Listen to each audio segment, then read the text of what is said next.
La phase équinoxiale dans laquelle nous nous trouvons est une phase qui est favorable à l'enseignement. C'est-à-dire que les gens veulent être enseignés. Les gens d'en bas veulent être enseignés, et ils demandent aux gens d'en haut de les prendre en charge, de les guider. Donc en phase équinoxiale, il y a des guides qui se manifestent, des gourous si on veut, et qui vont être à la tête de groupes de gens qui veulent être pris en charge, qui veulent être remorqués en quelque sorte.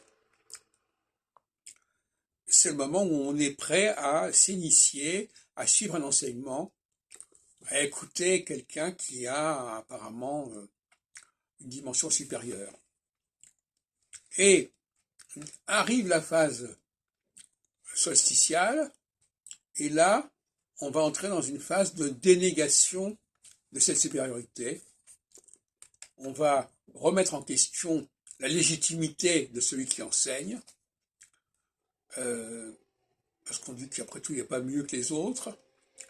Et donc, progressivement, en phase solsticiale, le fossé entre les gens d'en haut et les gens d'en bas va se résorber, va s'estomper, mais ça va prendre des années.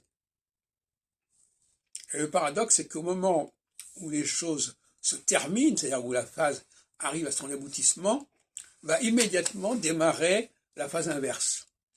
De la même façon que dès qu'on arrive à la fin de l'automne et qu'on a le début de l'hiver, eh bien on va redémarrer dans l'autre sens pour arriver à l'équinoxe de printemps et inversement. Donc les choses se chevauchent comme ça, s'enchaînent les unes dans les autres. Mais, pour dire les choses clairement, la phase actuelle est une phase favorable à l'enseignement, favorable à l'initiation auprès de maîtres. On cherche un maître, on cherche un guide qui va vous élever. D'ailleurs, le mot élever veut bien dire ce qu'il veut dire. Un élève, c'est quelqu'un qui a envie de s'élever, qui veut être élevé, qui veut qu'on l'élève, curieusement. Et donc, on est en quête du maître. On sent que là, on a un maître qu'il faut suivre, qu'il faut accompagner, qui va vous protéger, qui va vous amener vers le haut, qui va vous tirer vers le haut.